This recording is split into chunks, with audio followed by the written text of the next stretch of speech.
The resume is good. There is experience related info, project skills, gives a holistic idea. In experience, as always, a little more details would be good. So the what part of the project is there, but the how is a bit missing.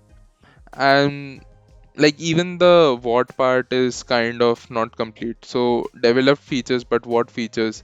Improved speed by indexing, but what kind of DB was it? Which indexing paradigm was used? Why was the indexing scheme selected? So all this info should have been there. Also, you've mentioned storing data, which can be used again. Sounds like caching to me. So, was it caching or was it some other technique? And what was the logic used? So, these details actually give an impression that you haven't just mentioned the buzzwords, but actually you know your stuff or you've actually done it. So, that's why if you can add those details, it'll be really great.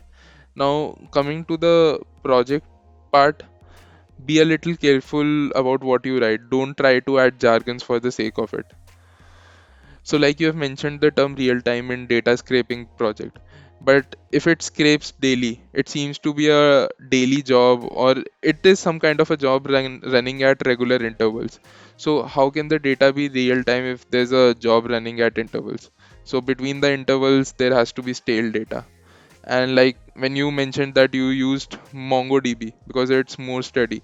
So what do you actually mean by that? Did you have a NoSQL requirement? So if it was NoSQL, you went ahead with MongoDB, or you had a SQL database but still used MongoDB. And if that is the case, what was the reason for selecting MongoDB?